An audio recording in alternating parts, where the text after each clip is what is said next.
Assault team, maneuver in to arm the bomb, then make sure it goes off. Hello you Pixel people, I am Pixel and welcome to Level Up, the series where I attempt to share some of the things that I have learned about the latest competitive shooters so that you don't have to. In this episode we are looking at America's Army Proving Grounds, and I am basically going to attempt to show you how to get the most out of your accuracy, when and when not to use iron sights, and all that kind of shebang. So first off, let's start off with... what is America's Army Proving Grounds? Well, it's a first-person shooter which is completely free and has been released on Steam. It kind of feels like a Call of Duty clone, however, there's a few more features that you need to get your head around, such as you can revive your allies and you can neutralize your enemies. You've got a range of grenades and a very basic setup, and you die pretty quickly. But your weapons are accurate, and that's what we're going to go on to first. So here we go. Like most other modern military shooters, you will find both iron sights and hipfire in this game. The difference being your hipfire is extremely accurate, providing you can control that recoil. Even more so than, let's say, Counter-Strike. In this example, I'm going to play back this footage at 25% the speed it was recorded at, and you will see that every single bullet goes exactly where the crosshair is pointed. It's kind of interesting.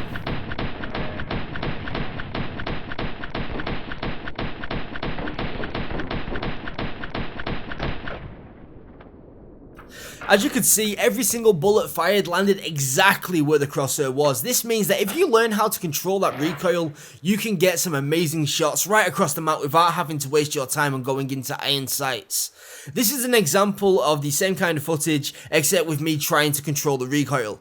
Bear in mind the recoil isn't just a simple pattern and it does bounce around a little bit, so it's really hard to do this every single time and be as accurate as you'd like to be. But I think I did okay.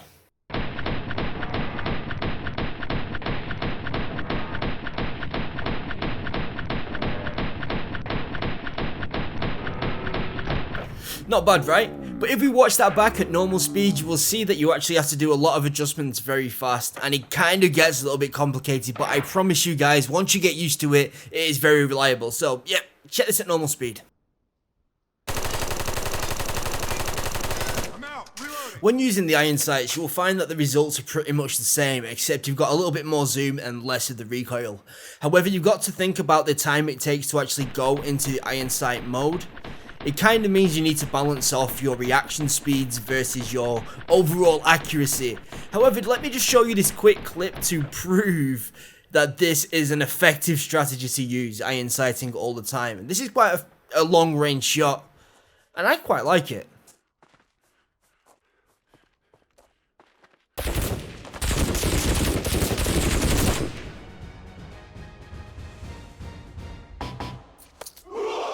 And one more for good luck.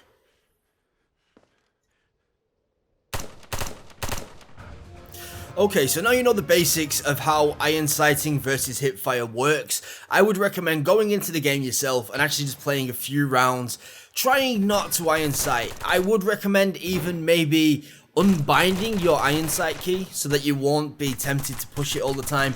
And once you get used to it, you will notice that you start getting an awful lot more kills, because while the enemy is aiming towards you and pulling up his iron sights, you've already got the advantage and are able to pull off a few shots almost instantly and take him down.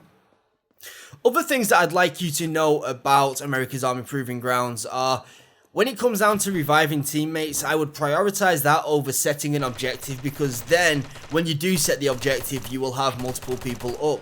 I don't fully understand the reason behind neutralizing an enemy, because you seem to still be able to revive neutralized people. I'm not 100% certain on that, but yeah, that's something that I'm going to have to spend a bit more time and look into.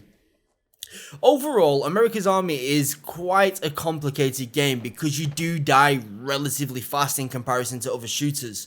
I would definitely say play the game more like a Counter-Strike game than a Call of Duty, regardless of how it looks and feels. Once you get used to this, you should notice that your kill death ratio starts to improve, you should start winning an awful lot more matches, and you should start enjoying the game quite a bit more, to be honest. I personally am really enjoying this, and I will be more than likely bringing you some more tips and tricks in the future. I would definitely recommend just giving this a try, taking your time and hopefully nailing it to the point where you can headshot guys across the map without even aiming. Seriously, what more could you ask for? Anyway guys, that's all I'm going to actually talk about in this video. Don't forget to slap that subscribe button for some more PC gaming goodness, and like this video if it helps you out, and of course if you like this video. Yeah, so check out the outro guys. I'll see you next time. Bye bye.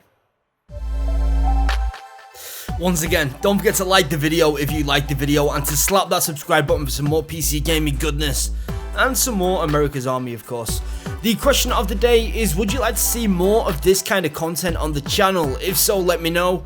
And the 4 videos, in the top left we have my first vlog ever. Yeah, let me know what you think. Give it a check out, guys. In the top right, we've got Memory of the Dark Eye, first boot / first impressions, point and click adventure game, pretty damn good. In the bottom left, we have a Portal 2 co-op let's play with me and Kafcast from, me and Kaf from Kafcast.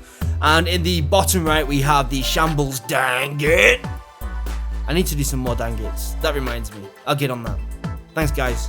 I love you all. Oh, yes. Give it to me. Mwah. Mwah. Bye-bye.